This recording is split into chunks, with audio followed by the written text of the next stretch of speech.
Hello, my dear students. Once again, welcome back.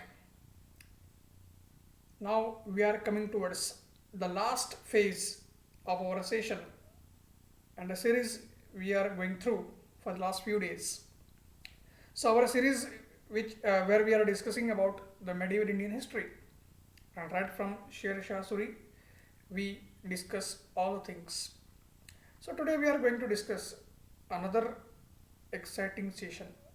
We are going to discuss another exciting topic, very interesting, very curious, and also very crucial from exam perspective. So today we are going to discuss about the cultural developments under Mughal Empire. Okay. In last lecture or a class, we discussed about Akbar and how Akbar basically emerged as a national monarch. Why he is known as one of the greatest emperors of India. So here under you will again see in cultural field also whatever achievements the Mughals had in the field of art, culture, architecture and your literature. Again the foundation was laid by Akbar only. Again the foundation was laid by Akbar and the process was continued by his successors. Okay. So that is what we are going to discuss today. So you will see that once the Mughals established themselves firmly under Akbar. Okay? Once Mughal Empire established itself firmly under Akbar, and once Akbar was able to give the administrative as well as law and order stability to the empire, once Akbar was able to protect the empire from defense and security point of view, then you will see that Mughals and especially Akbar got time and he had resources for entering into cultural activities. He patronized the cultural activities because Akbar ruled for long 50 years. Right? Akbar ruled for a long 49 to 50 years Akbar ruled. So definitely he had resources also and he had a time also. Plus he had a vision also and a passion also to go for art and architectural developments. So you will see, especially from the time of Akbar, right, we witness the emergence of a national culture, a composite Indo-Islamic culture, the culture which was brought by the Mughals from Persia and Central Asia, and the traits of Indian culture, they got amalgamated, and that's why a composite national Indo-Islamic culture emerged, and the tradition continued throughout the Mughal Empire. Okay? Even in 18th and 19th century, the tradition continued. And because of that, you will see the Mughal period is known as second classical age. इसलिए हम क्या देखेंगे, Mughal empire को cultural point of view से second classical as कहा जाता है. तो जाहिर सी बात है, फिर पहला क्लासिकल एज कौन सा है, which is the first classical as. Then we have to go back to ancient Indian history during 4th to 6th century AD. When our ancient Indian history was about to end. At that time we had a mighty Gupta empire.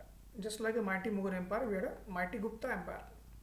And under them, the first classical age, that means the first developments of art, culture and architecture of a highest level, they were witnessed under Gupta empire during the ancient India. While the Mughal empire, it is known as a second classical age. So let us see exactly what happened, what kind of developments took place under Mughals. So if we first come towards art and architecture, specifically architecture, then as I mentioned, it was from the time of Akbar that the large scale construction started. Does it mean that Babur and Humayun, they didn't have any interest? They definitely had. But unfortunately for both of them, time was a constraint. Babur could not get a time, and for Humayun also, due to the political instability, he also could not engage himself into such activities. So Akbar had time, as I mentioned, resources, vision and passion. So you will see that Akbar built a very famous Agra fort in a red sandstone. Today we know that red fort is there in Delhi. It was also built under Mughals, as we will see later. It was built under Shah Jahan. Okay? Very next aspect we can see. But first red fort was built by Akbar at Agra, and it is called red fort because it was built in a stone which was of a red color, and that stone is called red sandstone. Right? That stone is called red sandstone. It is a special stone which is used for construction. Then fort building, as I mentioned, it reached the climax under Shah Jahan. Right? The fort construction was started by Akbar, but fort building reached the climax under Shah Jahan, and this climax is visible to us, the crown of the fort architecture. Okay, and actually in that crown is a red fort at Delhi. Again, it is called a red fort because red sandstone has been used. Many of you must have visited red fort of Delhi also, and if you haven't visited, definitely you should visit in future. So red fort at Delhi, it is famous with its Rang Mahal. Okay, red fort of Delhi, it has a three famous buildings inside it. It is called red fort because it has a fortification of red sandstone. Okay? Almost 3 kilometers long fortification of red sandstone is there, so it is called red fort. And inside that there are so many buildings, but three most important buildings include Rang Mahal, Diwan-e-Am, and Diwan-e-Khas. All were built by Shah Jahan. Rang Mahal was like a cultural auditorium. Rang Mahal क्या था? It was like a cultural auditorium जहाँ पे dance और music के performances होते थे. Diwan-e-Am is like a today's Lok Sabha, okay? Where the people used to assemble and they used to meet the emperor. Diwan-e-Khas was like a secret assembly where basically the Mughal emperor or Mughal Badshah, he will sit with his ministers and then he will discuss some secret or important things. Okay, so these points we have to keep in mind. Now, what is important? Especially Diwan-e-Am and Diwan-e-Khas, they are built of a complete marble. Despite the fact that they are a part of a red fort, they are built of a marble. This point we have to keep in mind. Then Akbar had built a separate fortress complex, right? A brand new city known as Fatehpur Sikri near Agra. It's 36 kilometers from Agra. Fatehpur Sikri was built by Akbar, okay, especially to celebrate his victory over Gujarat. Akbar got a victory over Gujarat, and once he made Gujarat as a part of his province or empire, okay, once he made Gujarat as a province of his empire, then he built a brand new city, Fatehpur Sikri. Fateh means victory, near Agra. And here you will see, to celebrate his victory, Akbar built so many buildings, and that's why you will see these buildings are built in a Gujarat and a Bengal style. Right? Here the Indian architectural features are clearly visible. Gujarat and Bengal style of architecture has been used by Akbar. Especially if you see the buildings which he used for his Rajput wives. Akbar के जो Rajput wives थे, जो हिंदू थे और Gujarat Rajasthan side से ही आते थे, उनके लिए अकबर ने basically Gujarat style of architecture बनाया था.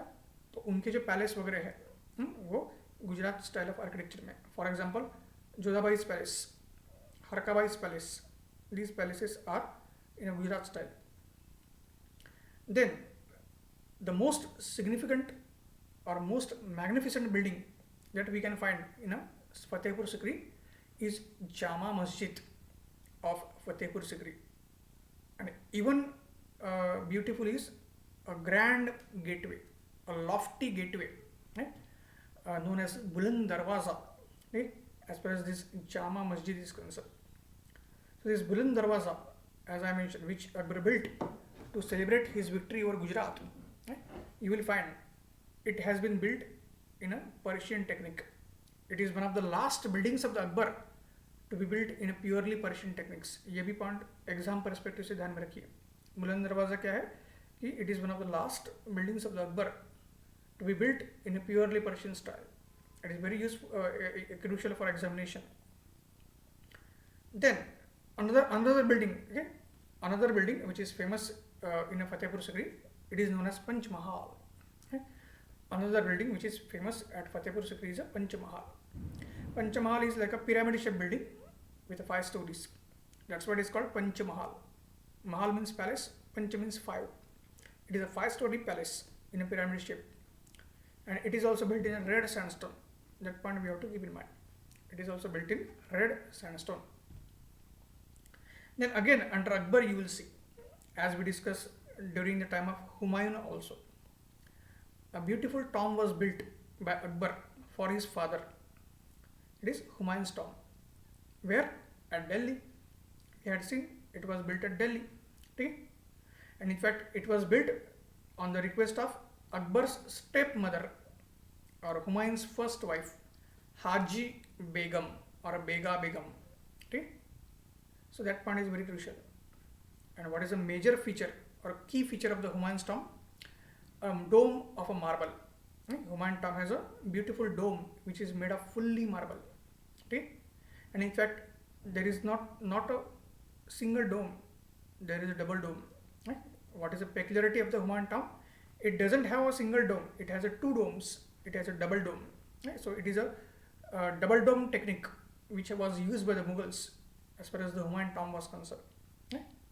And normally it is said that Humayun tomb was like a reflection or trailer for Taj Mahal. Right? Later once the Taj Mahal was built, the trailer was basically in the form of Humayun tomb. तो Humayun Tom के basis के ऊपर ही ताजमहल बना है. ठीक, ये point भी ध्यान में रखना है. चलो अभी आते हैं जहांगीर की तरफ. Let's see about Jahangir, whether Jahangir was interested in buildings और not.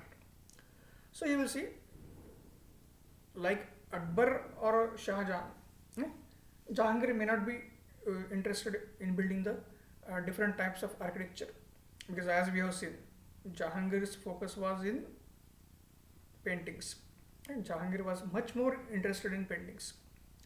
But Jahangir's beautiful wife Nur Jahan, she took some kind of interest in building the architecture, in a building construction and architecture. Jahangir's wife Nur Jahan used to take interest, and that's why you will see Nur Jahan built the tomb for her father. Nur Jahan ने अपने father के लिए एक Tom बनवाई थी आगरा में. So that tomb is known as Tomb of Ittimad Uddaulah. The name of Nur Jahan's father was Ittimad Uddaulah, and that's why the tomb is known as the Tomb of Ittimad Uddaulah. And what is important from exam perspective, ये aspect exam perspective से क्यों important है? Because ये India की पहली tomb है जो पूरे मार्बल से बनी है.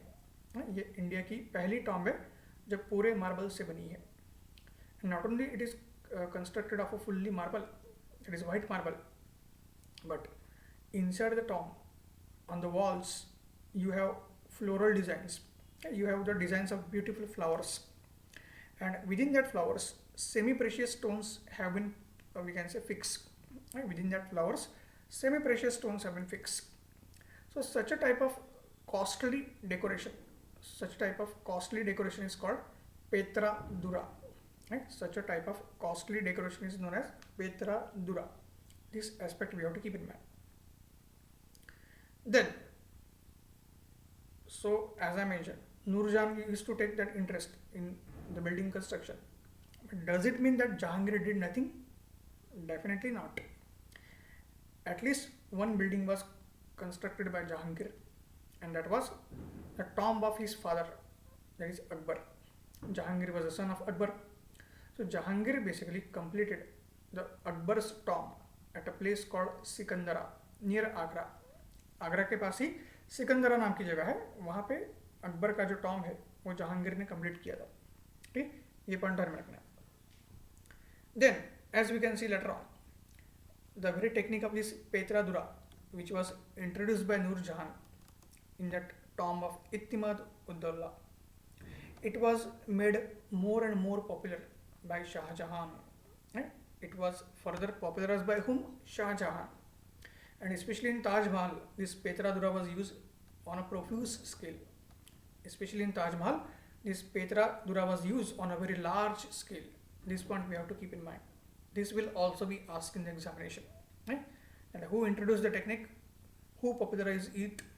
And सबसे ज़्यादा आपको पेत्रा दुरा किस में मिलता है? तो जाहिर सी बात है ताजमहल जो शाहजहां ने ही बिल्ड किया था. ठीक, तो चलिए शाहजहां केस में देखते हैं. ऑलरेडी हमने देखा ऑलरेडी हमने क्या देखा, शाहजहां के अंडर फोर्ट का जो आर्किटेक्चर है वो अपने टॉप पे चला गया, क्लाइमैक्स पे चला गया है, जिसका एग्जांपल रेड फोर्ट है. But Shahjahan is not known only for Red Fort, he is best known to the whole world. Shahjahan is famous throughout the world for his jewel, one of the 7 wonders of the world, that is Taj Mahal.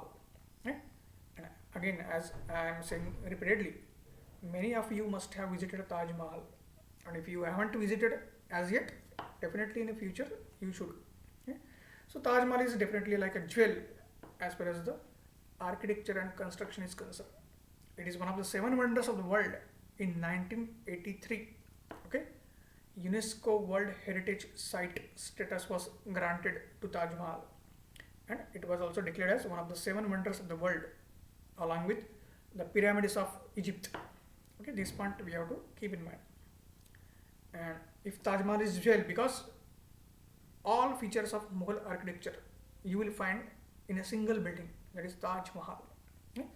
All features of a Mughal architecture we will find in a single building, that is Taj Mahal.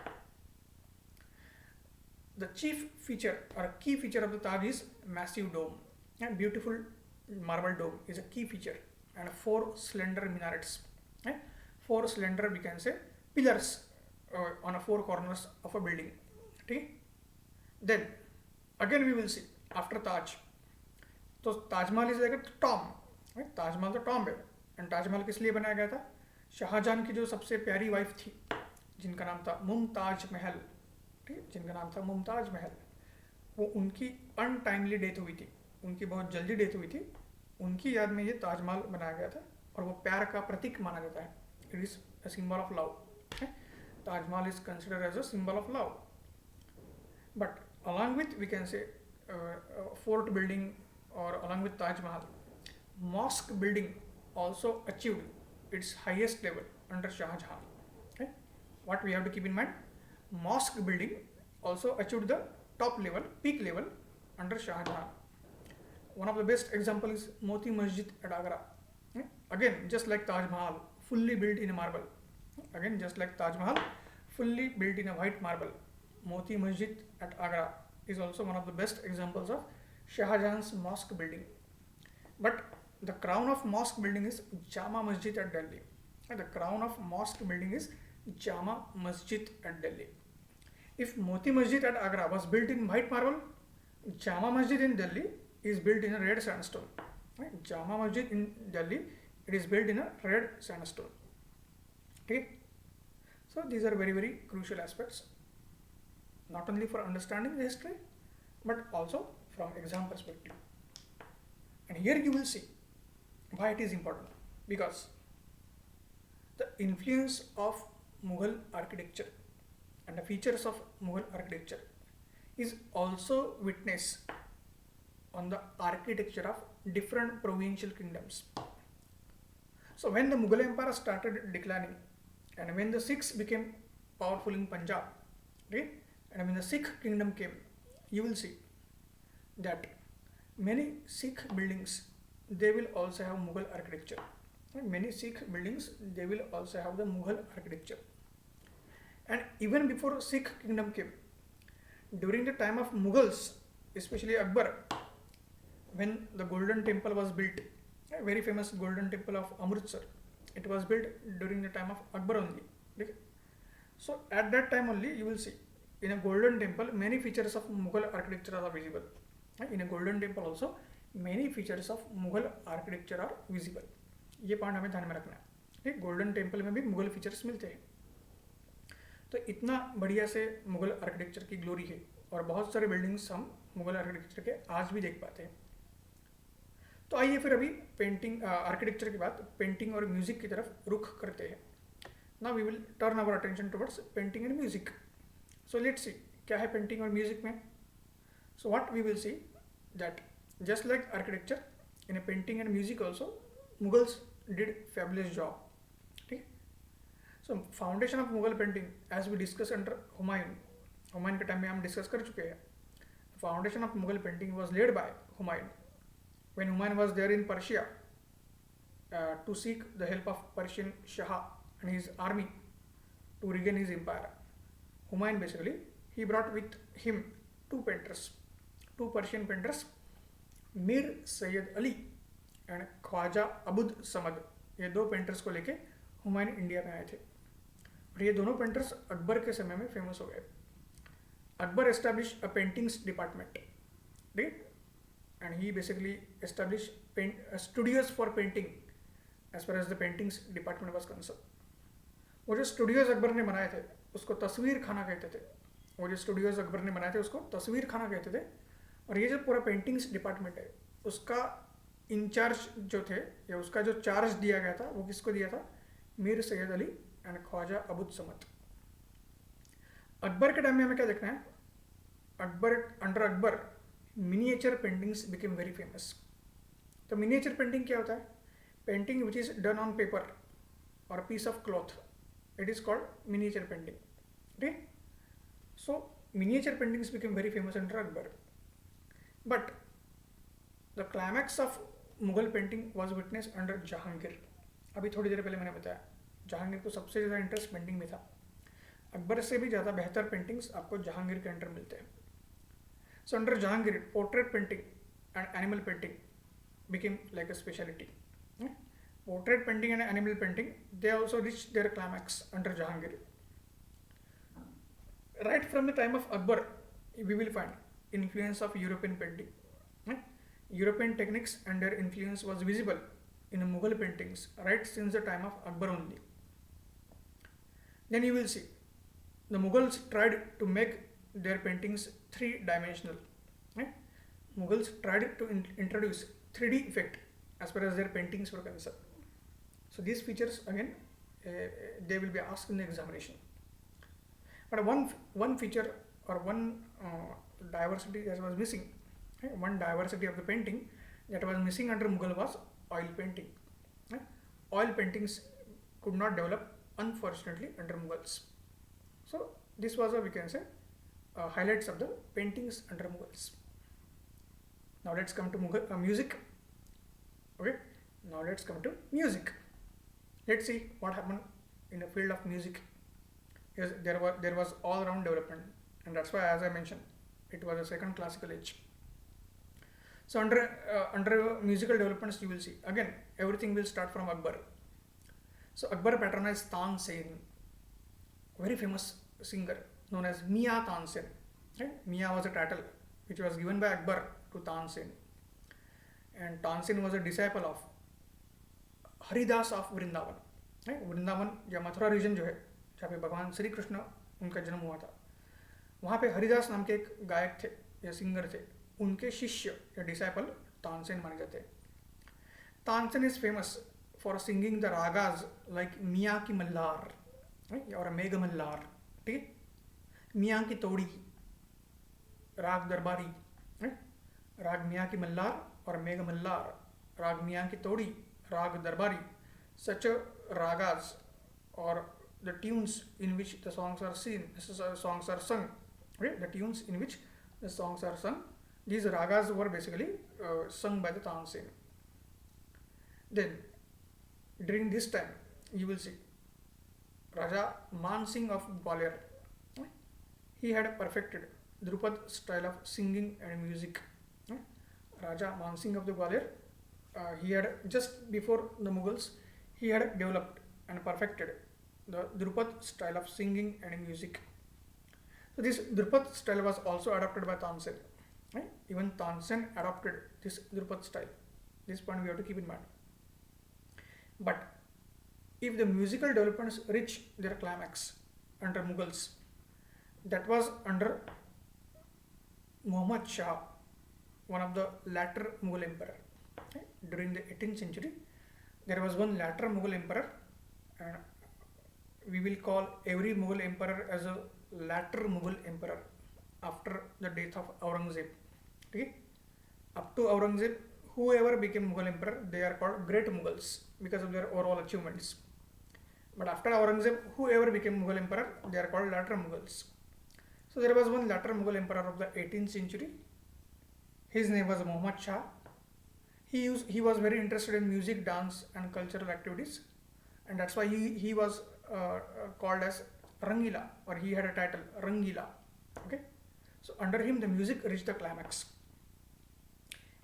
Especially the Khayal style of music and singing, especially Khayal style of singing and music became very popular under Muhammad Shah. And Adarango as well as Sadarango, who were two great music composers of Khayal style of music. Okay? ख्याल style of जो music है और singing है उसके दो बहुत बढ़िया से कंपोजर्स थे, अदारंग एंड सदारंग. इन दोनों को मोहम्मद शाह रंगीला ने पैटर्नाइज किया था, ये पॉइंट ध्यान में रखना है.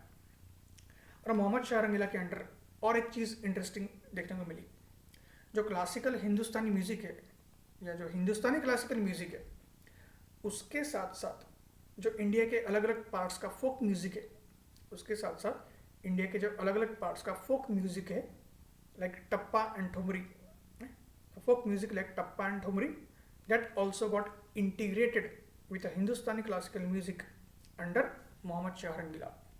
So that was a very curious case of a musical development. Okay?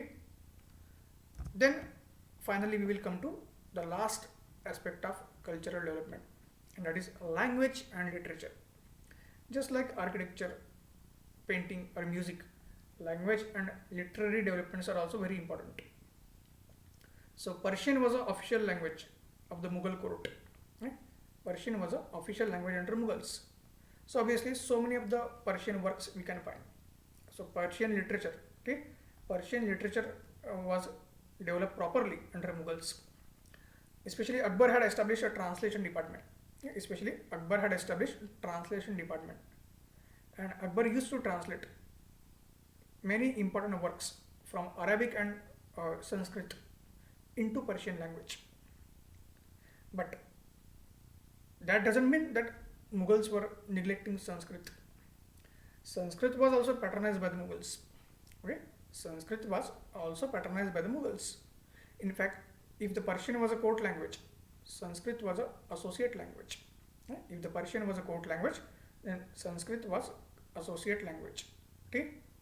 And Dara Shikoh, who was the eldest son of Shah Jahan, he was the patron of Sanskrit. He was a patron of Sanskrit. He was a master of Sanskrit. He was expert in Sanskrit. Okay? Then again, if you come back to Akbar, फिर से अकबर की तरफ आते हैं, तो we will see Hindi poets started to get attached with the Mughal court from the time of Akbar. Persian poets के साथ साथ हिंदी poets भी अकबर के कोर्ट में भी आने लगे. The most influential Hindi poet, the most influential Hindi poet was Tulsidas. Tulsidas जिनको सारे नॉर्थ इंडिया में जाना जाता है, ठीक? क्यों? Because he wrote a very famous Hindi version of Ramayana. Tulsidas ने क्या किया, रामायण का हिंदी वर्जन लिखा अवधी हिंदी लैंग्वेज में. हिंदी का एक लैंग्वेज डायलेक्ट या बोली है अवधी हिंदी, उसमें उन्होंने रामचरितमानस लिखा, the very Hindi version of Ramayana. So he was very influential Hindi poet of time. Then, along with Persian and Sanskrit, one more linguistic development took place, and that was a development of Urdu language. That was a development of Urdu language. But what we have to see and what we have to keep in mind, Urdu did not develop under Mughals. Urdu had already developed in Deccan. Okay? Urdu had already developed in Deccan before Mughals. In the 14th century, when there was a Deccan kingdom, as far as Deccan, that means Maharashtra, Andhra Pradesh, Karnataka region was concerned. Okay, that kingdom was known as Bahamani kingdom. That kingdom was called Bahamani kingdom. Under them, during 14th century, Urdu developed. Okay, and that's why since Deccan was called Dakhan, since the Deccan was called Dakhan, Urdu was called Dakhani. Urdu was called Dakhani. So it was only in the 18th century that Urdu reached the Mughal court. It was only in the 18th century that Urdu reached the Mughal court. Again, you will see it was it was during the time of latter Mughal emperor Muhammad Shah Rangila. it was during the time of latter Mughal Emperor Muhammad Shah Rangila that Urdu reached Mughal court, and surprisingly, हमें विश्वास नहीं होगा, but immediately Urdu became so popular. Immediately Urdu became so popular that within no time it replaced Persian as a court language. ज़्यादा समय लगा नहीं कि Urdu court language बन गई पर्शियन के बदले में. ये सारा दिखा गया था मोहम्मद शाह रंगीला के समय में 18th century में.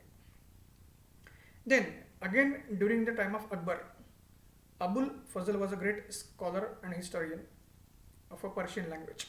Abul Fazl was a very famous Persian scholar and historian. He introduced a prose style of writing. Abul Fazl, he introduced a prose style of writing. Okay? A style of writing whereby you will see that the poetic aspects will be used for writing. Okay? And then Abul Fazl wrote famous works like Ain-e-Akbari and Akbarnama. Abul Fazl wrote famous works like Ain-e-Akbari and Akbarnama. And these works are very important to understand Mughal history. Mughal history को understand करने के लिए ये दोनों works बहुत famous है, Ain Akbari and Akbarnama.